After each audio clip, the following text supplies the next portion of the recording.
Happy Labor Day, people. It's Money Monday and time for another episode of the Mason Jar. On Labor Day, we celebrate work by not going to work. It's the end of the summer and end of the vacation season for most people. We're going to kind of stick with that theme. We're going to talk about working today.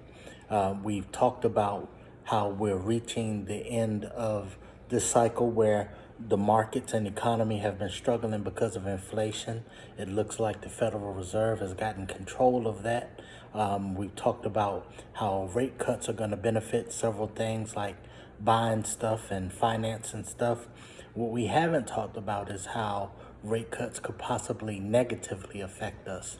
And a way that it could possibly negatively affect us is by making these great interest rates on deposit accounts like savings accounts and interest paying checking accounts.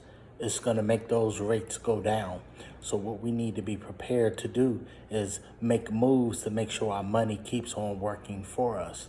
So if rate cuts make our interest rates on our interest paying checking accounts go down or our high interest savings accounts go down, we don't want to let the money just sit there and not make as much money as it could if we put it to work in other areas like index stocks or exchange traded funds or somewhere else like a long-term CD or something.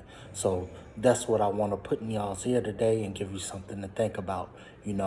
As interest rates come down in your savings accounts and your other deposit accounts, make sure you're not letting your money just sit there and not make as much money as it could be if you put it somewhere else like an ETF or an index fund. That's it for this week. Remember the motto, as always, get money, keep money. I'll holler at you next week.